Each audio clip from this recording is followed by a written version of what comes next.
दोस्तों, बिहार के अंदर एक मसला सुलझता है। Bharatiya Janata party surrender mode में आती है। उधर नीतीश कुमार दूसरा एक जिम्मेदारी सौंप देते हैं, दूसरा झटका दे देते हैं। लेकिन एक साथ बैक टू बैक तीन बड़े झटके दिए हैं। आज आपको दिखाने जा रहा हूं, और तीन भी नहीं, उससे ज्यादा झटके। पहले से ही मुख्यमंत्री पद की दावेदारी पर मोदी शाह के सपने को चकनाचूर किया नीतीश कुमार ने।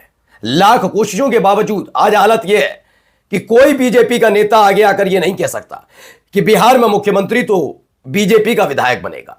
अब यह छोड़ दीजिए, इसके आगे की कहानी अगर आपको बताऊंगा तो आप समझ जाएंगे। जिस नीतीश कुमार को की छवि खराब करने की कोशिश इस देश की गोदी मीडिया कर रही थी, उस नीतीश कुमार ने मोदी और शाह दोनों को एक झटके में कैसे फंसा दिया है। एक एक खबर आपको दिखाऊंगा। खबर यही नहीं, खबर पहले वो तीन शर्तें, और इन तीन शर्तों के साथ साथ चौथी शर्त ऐसी जो नीतीश कुमार ने अपने सुरक्षा कवच के तौर पर ली है, क्योंकि वो जानते हैं कि अलग अलग राज्यों में अपनी ही सहयोगी पार्टियों के साथ इस भारतीय जनता पार्टी ने क्या किया है। इसीलिए यह कदम जो चौथी खबर होगी वो अपनी सुरक्षा के लिए है। और एक और एनडीए के साथी ने मोर्चा खोला, वो भी दिखाऊंगा। नमस्कार, मैं हूं प्राज्वल गौतम।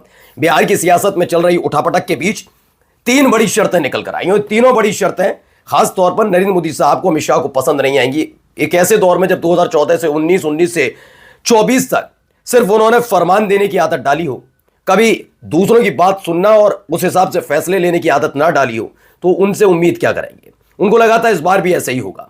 लेकिन 2024 के लोकसभा चुनाव के बाद मिला समर्थन, और समर्थन के बाद भी अपनी मनमर्जी करने वाले नरेंद्र मोदी साहब बिहार में जाकर फंस गए। सबको पता है, वो खबर बार बार बताऊं कि नीतीश कुमार मुख्यमंत्री बन रहे हैं, मोदी शाह बैकफुट पर आ गए। अब पुरानी खबर है। नई खबर क्या है? नई खबर है ये भाई। तो सबसे पहले देखिए, नीतीश का बराबरी का फॉर्मूला वीटो पावर की मांग की गई है।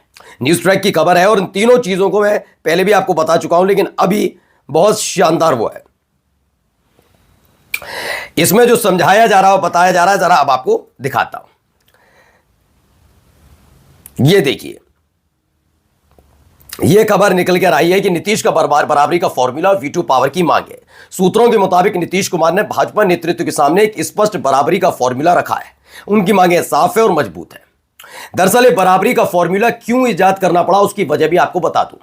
जब तेजस्वी यादव के साथ नीतीश कुमार की सरकार चल रही थी, अचानक से 26 जनवरी वाले दिन, लोकसभा चुनाव से ठीक पहले, नीतीश कुमार का साथ छोड़कर चले गए थे नीतीश कुमार बीजेपी के साथ।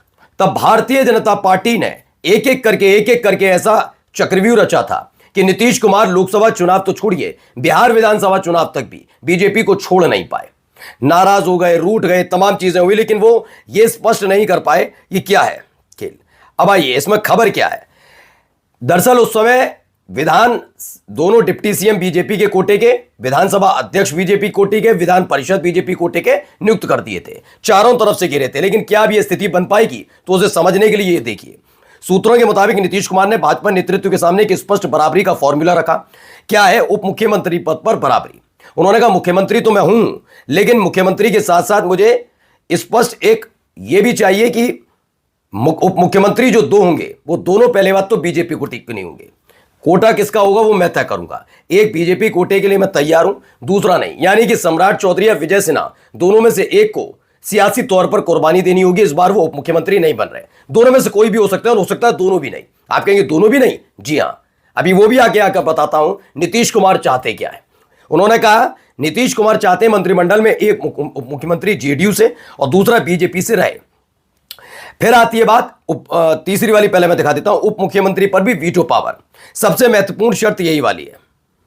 शर्त क्या है? शर्त यह है कि बीजेपी की तरफ से जो भी व्यक्ति उप मुख्यमंत्री बनेगा, उसे पद ग्रहण करने से पहले नीतीश कुमार की स्वीकृति मिलनी अनिवार्य है। यह कह दिया गया कि बन जाइए, उप मुख्यमंत्री बनाना है बनाइए, आप अपनी पार्टी में से किसी को बनाइए। लेकिन यह भी तय नीतीश कुमार करेंगे कि क्या यह व्यक्ति उप मुख्यमंत्री बनने लायक है या नहीं है। माना जा रहा है सम्राट चौधरी को शायद वो ज्यादा पसंद नहीं करते। विजय सिन्हा के साथ बारे में एक बार के लिए सोच सकते हैं। अब ये देखना होगा, बीजेपी सम्राट चौधरी का नाम आगे बढ़ाती है, विजय सिन्हा का। लेकिन इन दोनों में से पहली बात तो एक बनेंगे, और एक भी बन पाएंगे नहीं बन पाएंगे वो भी नीतीश कुमार तय करेंगे। ये उसी लिहाज से है जिस लिहाज से लोकसभा चुनाव में जीत के बाद, एनडीए की सरकार आने के बाद, टीडीपी और जेडीयू दोनों से समर्थन लेने के बावजूद अपनी मनमर्जी से कैबिनेट, अपनी मनमर्जी से विभाग बांटे गए थे। जबकि विभाग जेडीयू ने कुछ और मांगे नहीं दिए। लेकिन अब वही काम दोहराया जा रहा है। यहां पर बता दिया जा रहा है कि हम तय करेंगे कौन क्या होगा। ठीक है, आइए अगली खबर जरा आप देखते चलिए। इसमें बताया गया है कि अध्यक्ष और सभापति का संतुलन। यह खबर तब भी हमने दिखाई थी कि विधानसभा अध्यक्ष और विधान परिषद के सभापति दोनों बीजेपी ने अपने नियुक्त करा दिए थे। इससे बीजेपी जेडीयू में बेचैनी थी कि हां वाकई घेर लिया। क्योंकि अगर आप समझते हैं कि विधानसभा अध्यक्ष की कोई ताकत नहीं होती तो मैं समझा देता हूं। विधानसभा अध्यक्ष ऐसे वक्त में काम करता है जब फ्लोर टेस्ट होता है, कितने विधायक अयोग्य कितने अयोग्य नहीं। क्योंकि नीतीश कुमार का कोई भरोसा नहीं, वो पलट गए तो बीजेपी फौरन सत्ता से बाहर हो जाएगी। बीजेपी रिस्क नहीं चाहती, इसलिए वो विधानसभा अध्यक्ष और विधान परिषद अध्यक्ष दोनों अपने कोटे में रखकर बैठी थी। जब से दोबारा सत्ता में आए बीजेपी वाले, लोकसभा चुनाव बीता, बिहार विधानसभा चुनाव बीता, लेकिन इस बार कह दिया नहीं। उन्होंने क्या कहा है कि जेडीयू को विधानसभा अध्यक्ष मिलना चाहिए। जो बिहार का विधानसभा अध्यक्ष होगा वो जेडीयू वाला होना चाहिए, नेता होना चाहिए, विधायक होना चाहिए। विधान परिषद वाला अपने पास रख लीजिए। यह खेल अपने आप में बहुत बेचैन कर देने वाला है। ये तीन बड़ी शर्तों ने बीजेपी को बेचैन कर रखा है कि अगर विधान परिषद अध्यक्ष पद जेडीयू के पास गया और पलटी भी मारी तो विधानसभा अध्यक्ष का विवेक होता है, वो कितने विधायकों को अयोग्य घोषित करेगा, कितने को नहीं। और अगर ऐसा किया गया तो बीजेपी चाहे हाथ पैर कुछ भी मार ले, सरकार में वापसी बड़ी मुश्किल हो जाएगी। इसे कंट्रोल करने के लिए दोनों पद भी साथ रखे गए थे। अब आइए अगली खबर। अगली खबर भी जबरदस्त है। यह देखिए, पंजाब केसरी की खबर है। पंजाब केसरी ने बताया कि गृह मंत्रालय पर अटका है मामला। हुआ क्या है, बिहार बीजेपी इस बार गृह मंत्रालय और शिक्षा विभाग अपने पास रखना चाहती है। इसके बदले स्वास्थ्य और वित्त मंत्रालय छोड़ने के लिए तैयार है। जेडीयू शिक्षा विभाग छोड़ने पर सहमत दिख रही है, लेकिन गृह मंत्रालय को लेकर स्थिति जस की तस बनी है। अच्छा, इसके पीछे भी खेल है। चाहे तो नीतीश कुमार देते हैं, लेकिन नीतीश कुमार साल 2005 से जब से मुख्यमंत्री हैं बिहार के, तब से आपने देखा होगा उनके पास गृह मंत्रालय है। वो गृह मंत्रालय को लेकर किसी भी तरह की हिलावाली नहीं करते।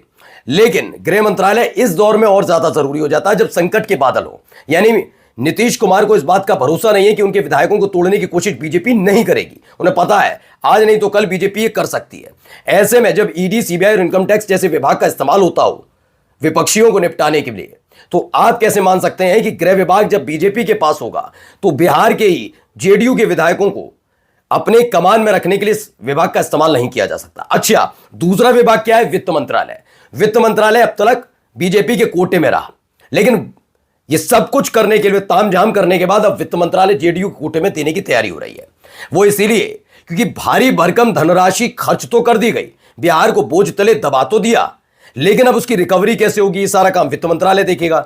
अब वित्त मंत्रालय फेलियर है, ये जेडीयू के खाते में चला जाएगा, फेलियर बता देंगे, पल्ला झाड़कर हम तो कह देंगे हम तो राष्ट्रवादी हैं, हमने तो कुछ नहीं किया, ये संभाल नहीं पाए जेडीयू वाले। तो ये नीतीश कुमार देख रहे हैं। मैं पहले भी कह रहा था और आज भी कहता हूं, क्लियर कट बता रहा हूं। अगर आप सोचते हैं नीतीश कुमार ने कच्ची गोलियां खेली हैं तो यकीन मानकर चलिए 5 दशक से सक्रिय राजनीति में है नीतीश कुमार। इतना आसान नहीं है उन्हें अपने अंटे में लेना। नमस्कार।